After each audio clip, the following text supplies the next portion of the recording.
Aileen Wuornos, known in tabloids as the Damsel of Death, was a rare female serial killer. Between 1989 and 1990, she killed 7 men along Florida's highways. Her defense: that each killing was an act of self-defense against men who had attacked or attempted to assault her while she worked as a sex worker. Prosecutors argued otherwise.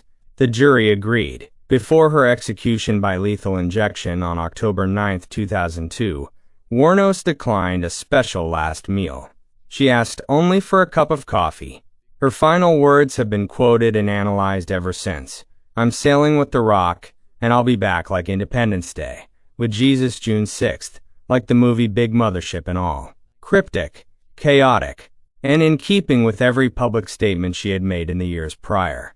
If you're new to Daily Crime Archive, welcome. This channel exists to document some of the most significant criminal cases in recorded history, presented without sensationalism, and drawn entirely from verified sources. If that's the kind of content you value, a subscription helps us keep building the archive. Peter Kürten. Peter Kürten terrorized the German city of Dusseldorf throughout the 1920s. He confessed to murdering at least 9 people, and to drinking the blood of some of his victims, earning him the moniker the Vampire of Dusseldorf. Before his execution by guillotine on July 2, 1931, Kürten was granted his requested last meal: Wiener Schnitzel, fried potatoes, and a bottle of white wine. Then, moments before the blade fell, he turned to the prison psychiatrist with a question that has been repeated in criminal psychology literature for nearly a century. "Tell me, after my head is chopped off, will I still be able to hear, at least for a moment, the sound of my own blood gushing from the stump of my neck?" The psychiatrist had no answer. The guillotine did not wait for one. Roger Keith Coleman. Roger Keith Coleman spent years as one of the most prominent symbols of the anti-death penalty movement in America.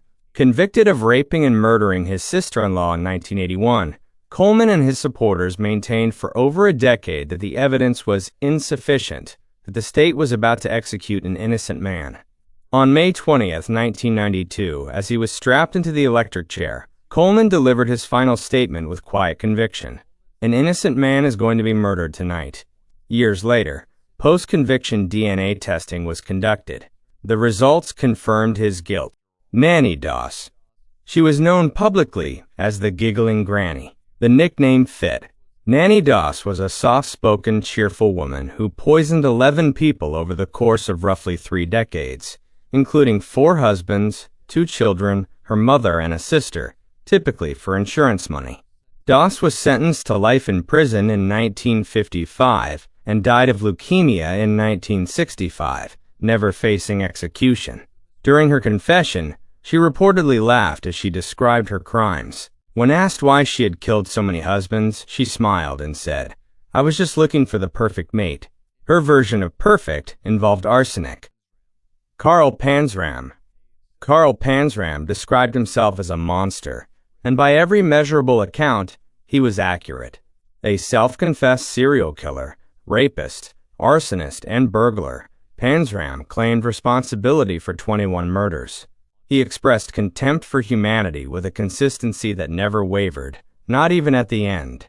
On September 5, 1930, Panzram was led to the gallows. He declined a last meal. When the hangman asked if he had any final words, Panzram did not pause. "Hurry it up, you whore bastard. I could kill 10 men while you're fooling around." He was hanged seconds later. William Bonin. William Bonin, known as the Freeway Killer, was convicted of raping, torturing, and murdering at least 14 young men and boys across California in the late 1970s. He showed no remorse throughout his trial or his years on death row. For his last meal before execution by lethal injection on February 23, 1996, Bonin requested 2 pepperoni and sausage pizzas, 3 pints of ice cream, and 3 six-packs of Coca-Cola. Strapped to the gurney, his final statement was characteristically self-serving. "I would suggest that when a person has a thought of doing anything serious against the law, that before they did that, they should go to a quiet place and think about it seriously." No acknowledgement of his victims. No remorse. Only advice. Dennis Nilsen. Dennis Nilsen, the Muswell Hill murderer, killed at least 12 men in London between 1978 and 1983. He lured victims to his home, strangled them, and in many cases kept the bodies for extended periods. He was only caught when body parts clogged a drain, and a plumber reported the discovery. Nilsen avoided execution because the United Kingdom had abolished the death penalty. He died in prison in 2018. His reported final words carried a weight that his crimes had long denied his victims. "I brought nothing but harm to others. I deserve to be here." A rare moment of apparent acknowledgement from a man who had spent years living among the dead. Thomas J. Grasso. Thomas J. Grasso was convicted of murdering 2 elderly people, one in New York, one in Oklahoma. He was extradited after a prolonged legal battle and executed by lethal injection. For his last meal, Grasso made an extensive request: 2 dozen steamed mussels, 2 dozen clams, a double cheeseburger, a half-dozen barbecued spare ribs, 2 strawberry milkshakes, and a can of SpaghettiOs. The kitchen served him spaghetti instead. Grasso's documented final words have become one of the most frequently cited last statements in execution history, not for their gravity, but for their subject matter. "I did not get my SpaghettiOs. I got spaghetti. I want the press to know this." Bobby Joe Long. Bobby Joe Long terrorized Florida in 1984, killing 10 women over an 8-month period. He targeted vulnerable women, lured them under false pretenses, and left a trail of cases that would take decades to fully process through the courts. For his last meal before execution on May 23, 2019, Long requested roast beef, bacon, French fries, and soda. His final words contain no apology, no acknowledgement of his victims, no apologies. 2 words: nothing more. We are roughly halfway through tonight's archive. If you've stayed this far and find value in this kind of documented, source-based content, subscribe. It takes seconds, and it keeps this channel running. Now, back to the record. John George Haigh. John George Haigh believed he had found a loophole in British law. His theory: no body, no crime. Between 1944 and 1949, he murdered at least 6 people and dissolved their remains in drums of sulfuric acid. He was wrong about the loophole. Forensic investigators found traces of bone, gallstones, and a set of dentures that matched one of his victims. Before his hanging on August 10, 1949, Haigh ate a traditional English breakfast: bacon, eggs, and toast, and reportedly asked for a cup of tea. His last communication was a letter to his girlfriend. "It is difficult to say farewell under these circumstances, but you will understand. You will always be in my thoughts. You know I have been proud of our association. It has always been an honorable one. I shall remember your great kindness and devotion. Now I must leave you." Arthur Shawcross. Arthur Shawcross, the Genesee River killer, murdered 11 women in upstate New York in the late 1980s. What made his case particularly troubling was his prior criminal history. He had already served time for killing 2 children before being paroled, a release the justice system came to deeply regret. Shawcross died of a heart attack in prison in 2008, avoiding execution. He left no formal final statement, but in recorded interviews conducted during his incarceration, he offered what may be the most distilled expression of his psychology: "I took the lives of others because I could." Jeffrey Dahmer. Between 1978 and 1991, Jeffrey Dahmer murdered 17 young men and boys in a series of crimes that included drugging, dismemberment, necrophilia, and cannibalism. He was arrested in 1991 after one of his intended victims escaped and led police back to his apartment. Dahmer was sentenced to 16 consecutive life terms. During his incarceration, he claimed to have found religion and expressed remorse for his actions. In 1994, he was beaten to death by a fellow inmate, Christopher Scarver, in the prison gymnasium. His last recorded words, spoken not long before his death, carried a resignation that marked the final phase of his life. "I don't care if I live or die.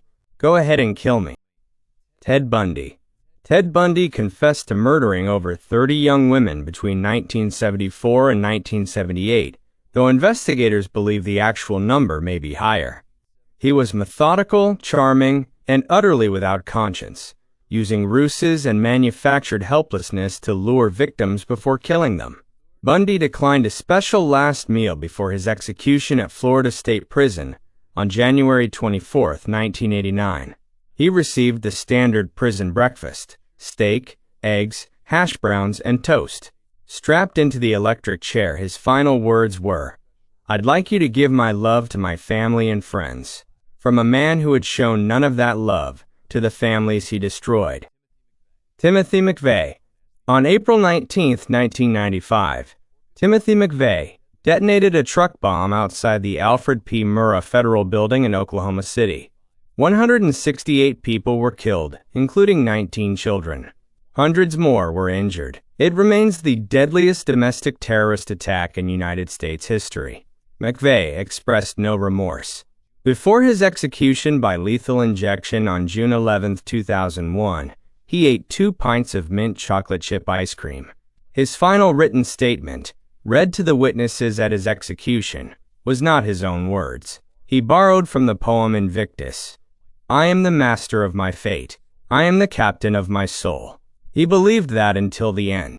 Angel Maturino Resendez. Angel Maturino Resendez, known as the Railroad Killer, used America's freight rail network to travel between states and into Mexico, targeting homes near railway lines. Between 1986 and 1999, he killed at least 15 people, breaking into residences and leaving almost no forensic trail. Before his execution by lethal injection on June 27, 2006, Resendez declined a special last meal and ate the standard prison food. His final statement was one of the more complex, delivered in a Texas execution chamber. "I want to ask if it is in your heart to forgive me. You don't have to. I know I allowed the devil to rule my life. I ask God to forgive me, and I ask you to forgive me." John, Spenklink. John Spenklink held a specific place in American legal history. He became the first person executed in the United States after the death penalty was reinstated in 1976, the opening of a new chapter in capital punishment following the Supreme Court's decision in Gregg v. Georgia. Convicted of murdering a fellow drifter in 1973, Spenklink maintained it was self-defense. The evidence did not support that claim. He declined a special last meal. Strapped into the electric chair on May 25, 1979, his final words were a sharp critique that has been quoted by death penalty abolitionists for decades. Capital punishment means those without the capital get the punishment. James French. James French was already serving a life sentence for murder when he killed his cellmate, reportedly to force the state to execute him rather than face another lifetime in prison. The strategy, if that is what it was, worked. He declined a special last meal. Before sitting in the electric chair on August 10, 1966, he turned to the press in attendance and delivered what became one of the most quoted dark humor last statements in execution history. "How's this for your headline?" French fries. H. Holmes. Herman Webster Mudgett, known to history as H. Holmes, is widely considered America's first documented serial killer. He constructed what became known as the Murder Castle in Chicago, a multi-story hotel built to his specifications, with hidden rooms, gas lines, secret passages, and a crematorium in the basement. He confessed to killing 27 people, though the actual number is believed to be higher. Holmes declined a last meal before his hanging on May 7, 1896. He maintained his composure throughout, insisting to the end that he had been misunderstood. As the noose was placed around his neck, his final words carried the same calculated calm he had projected throughout his trial. "Take your time. Don't bungle it."